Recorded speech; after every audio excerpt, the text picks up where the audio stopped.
Hello everyone, so we are here at line integral and we're going to look at some examples.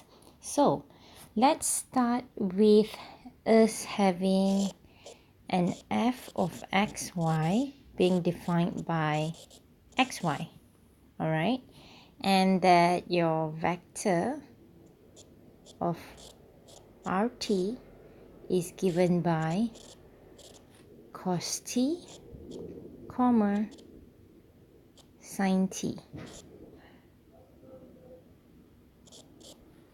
Alright, where t is in between 0 to pi over 2.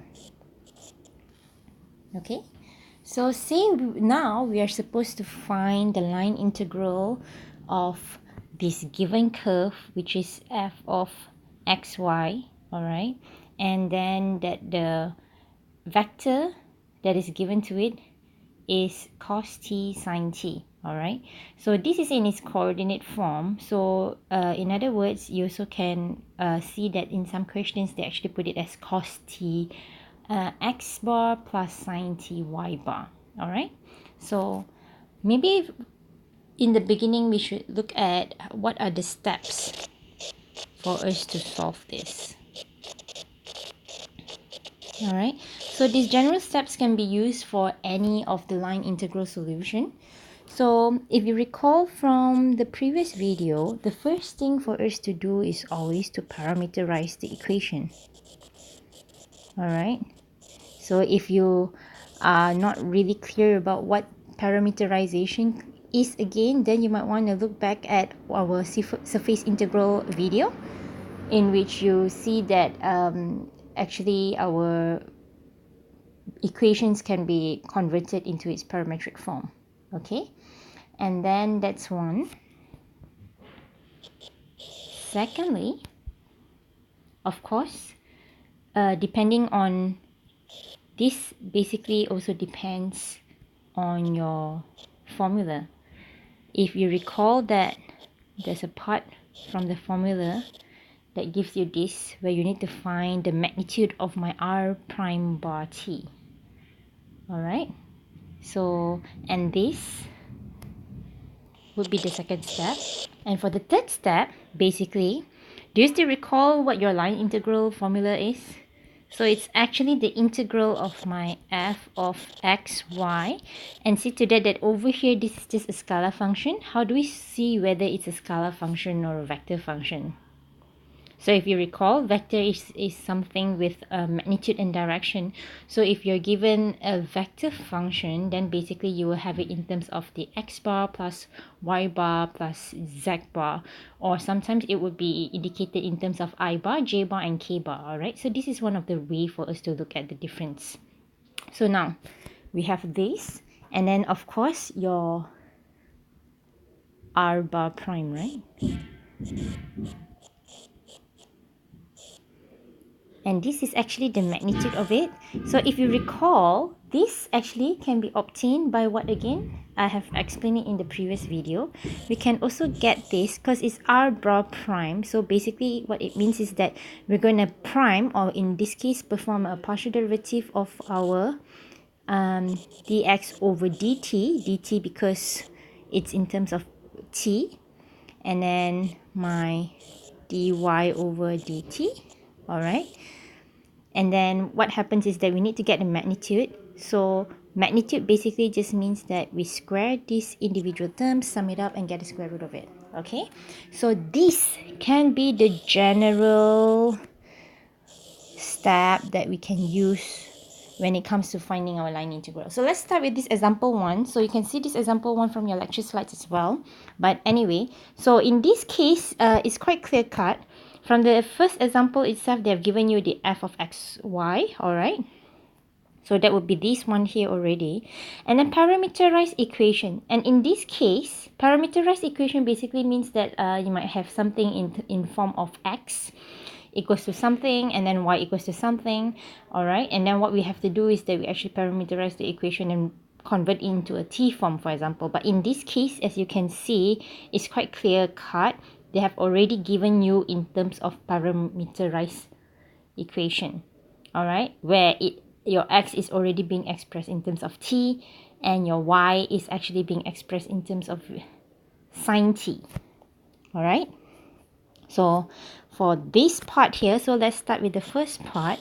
That would be us identifying, all right. In this case, we already know that parameterized equation, parametric equation is already given by cos t and sine t, and we know that this actually indicates my x of t, which means it has already been converted. So in the question, in some questions, they might not give the converted version in terms of parameterized equation. Then we will have to do it. Maybe in other question later we'll have a look at it.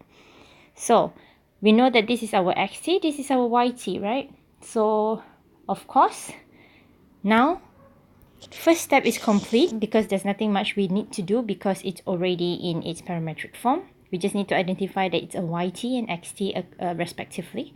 And of course, don't forget that the ultimate goal for us to perform the formula for the line integral. So the second step would be us trying to get the second term here that we see, and the third step. All right. So let's start. So in this case, we need to get the r prime. So you can see that for the second step, we need to get the dx dt and the dy dt. All right. So if my xt is equals to cos t, then my dx dt will then give me negative sine t, right? And also respectively, for yt here is given by sine t. So my dy dt is actually given by cos t, right? So you basically just differentiate it accordingly, okay? And then what happens next? I'm going to scroll this up a little bit. Okay, so now the next step would be us putting everything into the equation, right? So in fact, in the second step itself, if I am to get my r bar prime magnitude, it's actually equivalent to the square root. All right, you see where I'm getting at, right? This is actually from the second step itself. So this basically means that I'll have a negative sine t square plus cos t square. All right.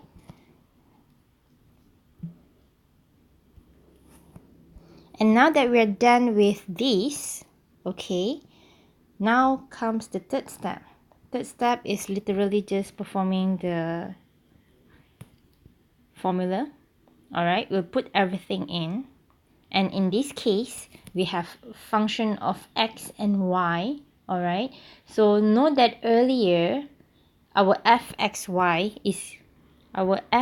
xy is given by xy, right?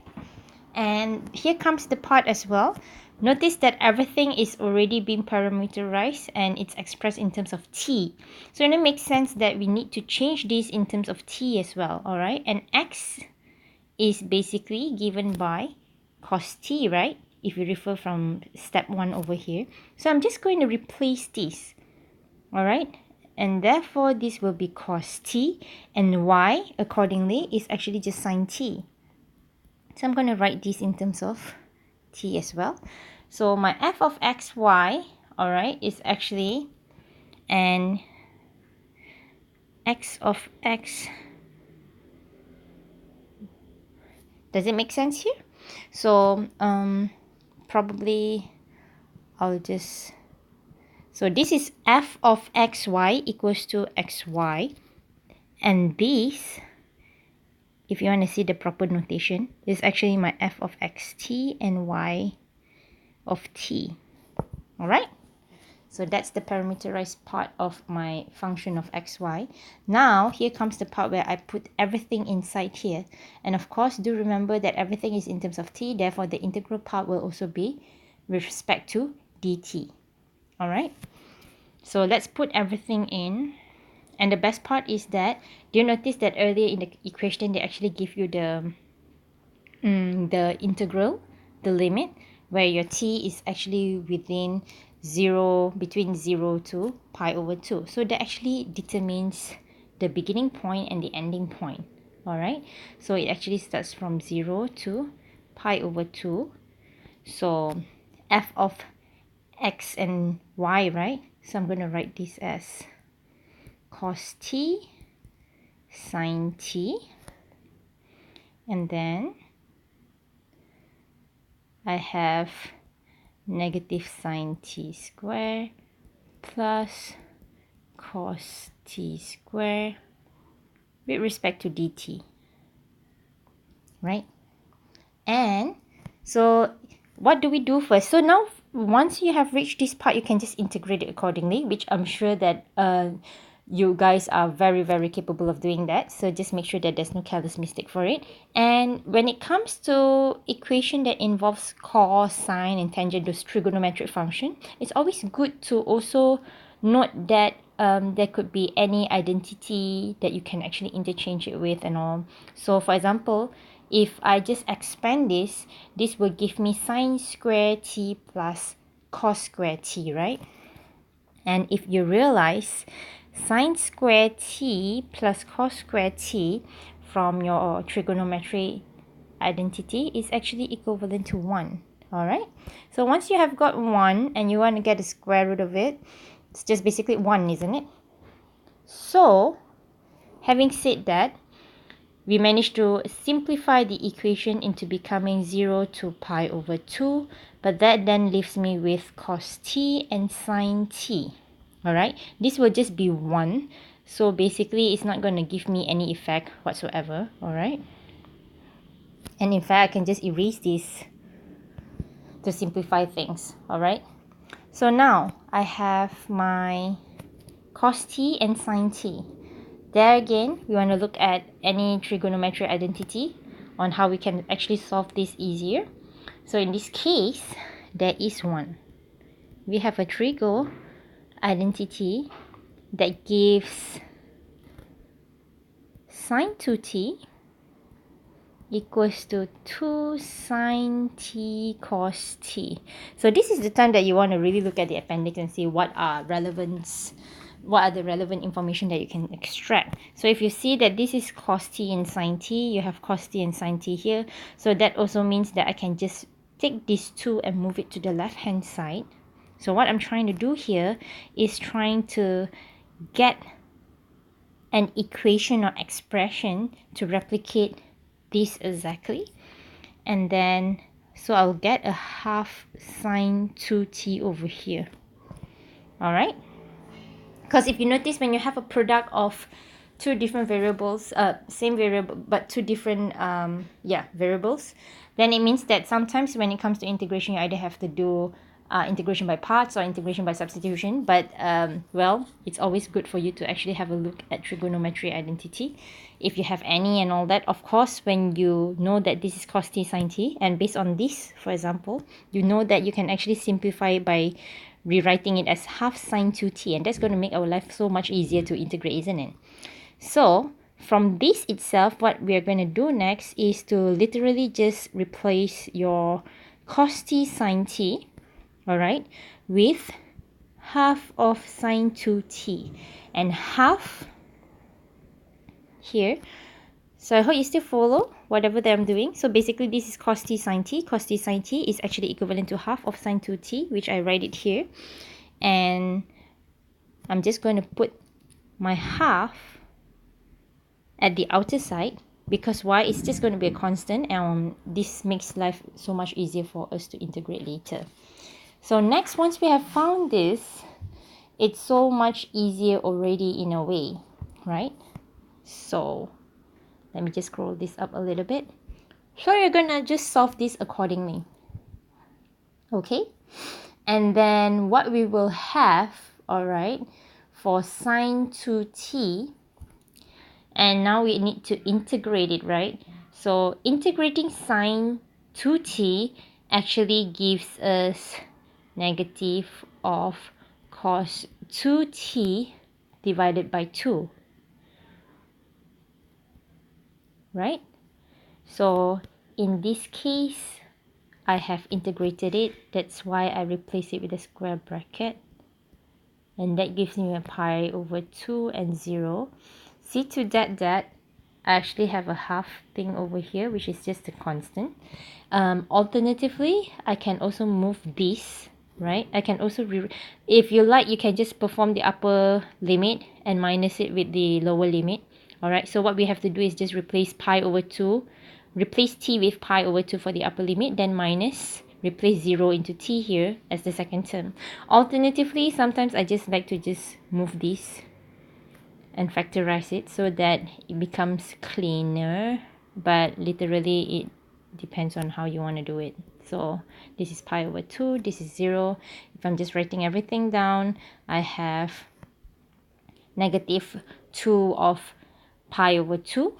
All right, so that will actually give me, put in the calculator, make sure that your calculator is in its radian mode. All right, so if I just, let me just write this down accordingly. So I'll have a pi over 2 here, so that's for the first one, and then minus, another one is minus cos 2 of 0, right? So once you have tried it and put this in the calculator, you will get that this is actually 1. This will also give you 1. So sorry, this will give you minus 1. All right, do verify it though with your calculator. So what we eventually get is 1 over 4 of 1 minus minus 1, which leads us to 2. So that will be 2 over 4, which then is just 1 over 2. So that would be it. What this tells us is that basically the line integral of the curve of your f x y, all right, and if you remember that your t is given by, in this is being this the curve of f x y, and then your t is from pi over 2 to 0, all right, and what you get here, this half here, is basically the line integral of this curve here, all right, denoted by your f x y. Okay, so do try out the next one, all right, for the next example, and I hope this gives you a better clarity of how we actually perform it. Good luck!